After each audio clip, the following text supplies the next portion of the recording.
age would I recommend that girls are encouraged to begin wearing hijab? At the earliest age possible. Although it is not a requirement, obviously you realize this, but just for others, it is not a requirement for a young woman to wear hijab until she reaches puberty. This is when it is actually a requirement on her. Sinful for her to do otherwise. Still, Islam recommends that the children from the early age, from 6, 7, be encouraged to start wearing the hijab. It may not be an all-the-time situation. It may be on some occasions when they go out with their mothers, etc. You know, not every time, all the time, in the house, outside the house. No, on some occasions. They should start early, even before 6 or 7, it's possible, just to get them comfortable with it. Because if you try to make them wear it, especially in societies where there are mixtures of people, in a Muslim society, in the sense that all of the people in the society, the vast majority are Muslim, all the women are wearing hijab, then when she reaches puberty, she will just do it naturally, there's no problem involved. But in mixed societies where there may be large numbers of non-Muslims, and even the Muslim women themselves are not wearing hijab, etc., for you to try to make them wear it at the time when they reach puberty, it will be a big jump for them. They have already been going to school, not wearing it all the way along, all their friends are not wearing it, for example, etc., then they're going to feel odd, strange, and they're going to resist. So it is better for us to start them off, especially in these kind of circumstances, to start them off early, becoming familiar and comfortable with wearing hijab. So when the time comes for them, they understand now this is the time to do it all the time. You know, it's not something which is strange for them, because they've been doing it all along. So, at what age? I cannot say a particular age that I would recommend, but as early as possible, on occasion.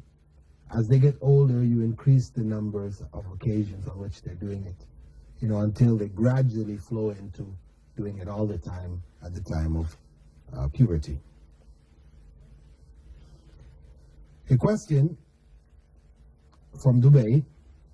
Sister writes, Dear Dr. Bilal, could you please explain why a non-Muslim wife would not inherit should her husband predecease her? That is, a non-Muslim wife will not inherit from her Muslim husband. On the surface of it, it sounds unfair. There's something wrong here. Islam states, as the Prophet Muhammad, may God's peace and blessing be upon him, stated, the non-Muslim cannot inherit from the Muslim. But he also said, the Muslim cannot inherit from the non-Muslim. So it's not a one-way situation from either side. Neither can inherit from the other. That is according to the laws of inheritance, which divide up the property, either Islamically, according to the divine laws, or non-Islamically, according to legal systems which are man-made. These two circumstances, it is forbidden for a Muslim to inherit from a non-Muslim or a non-Muslim from a Muslim. However, according to Islamic law, this doesn't include a bequest, you know, something which is written in a will, where a person says, you know, after I die, this amount or this property should be given to this person. This may be done either way, and the Muslim or non-Muslim may receive this. That is, a Muslim man married to a non-Muslim woman may, before his death, write a will in which he says, upon my death, this wealth or this property should be given to my non-Muslim wife. Because, of course, as we said, according to the division of the inheritance in Islamic law, she would not get anything.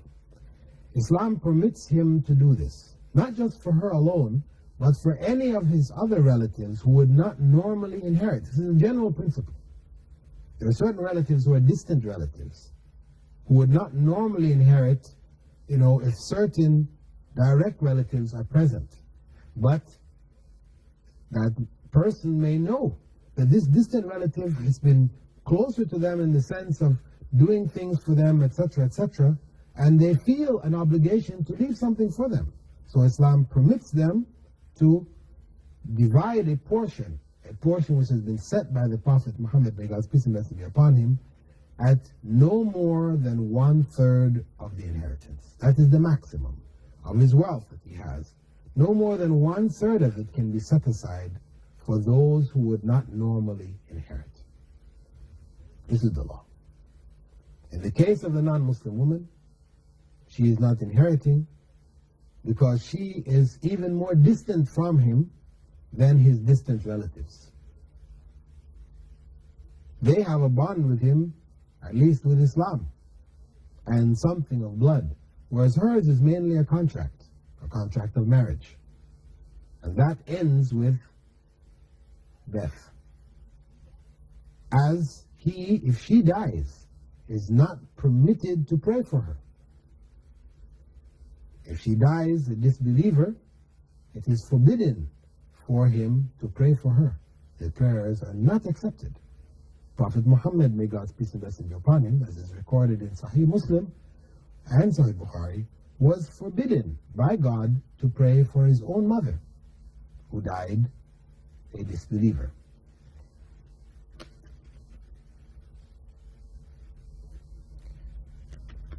A question from Sharjah. Dear Dr. Bilal, how do you handle music on TV or as incidental background for films for children, given that we actively discourage orchestrational music for our children?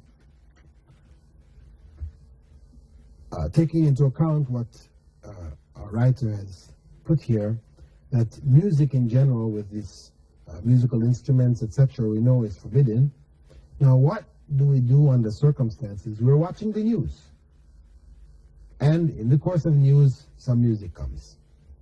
Or there's a program for children, and in the course of it, again, some music comes. What do we do in these circumstances? In such circumstances, we're not held to account.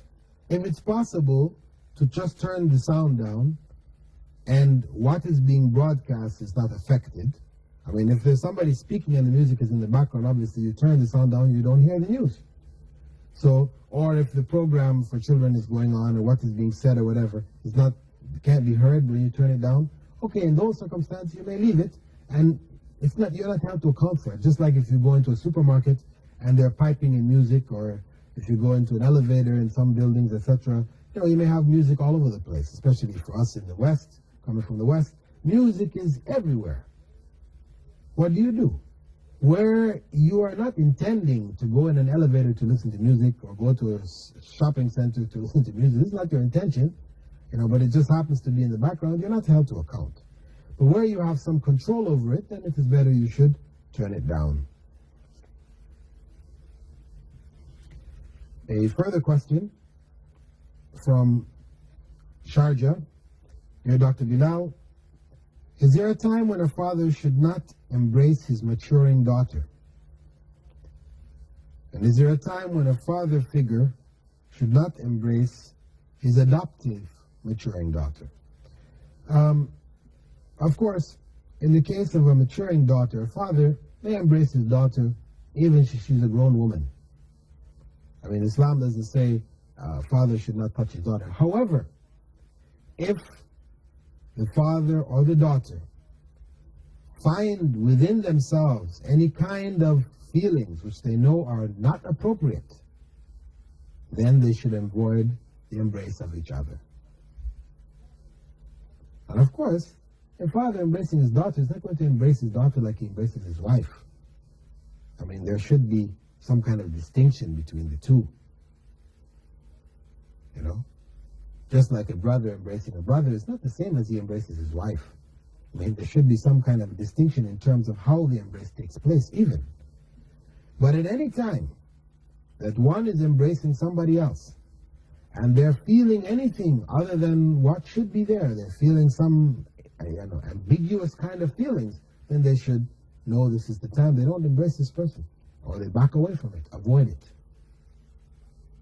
But the general principle, a father, he may embrace his daughter, he may kiss her, he may shake her hand, all the different things which normally would not be permissible for a man with any other woman, he may with his daughter, within the bounds of what is acceptable Islamically. I mean, she is not required to cover her hair, and different parts of her body in front of him, except for the private parts, obviously, the major private areas of the genitalia, etc. These areas, of course, should be covered. I mean, unless it is a very small child when changing the diaper, etc., etc. But beyond that, then there are special relationships that exist there between immediate relatives, which Islam permits. With that, dear viewers, we'd like to thank you for being with us on this segment of the program In the Light of Islam, and we hope that you will continue to follow the program closely and to share your views with us. And I now bid you farewell. Wassalamu alaikum wa rahmatullahi wa barakatuh.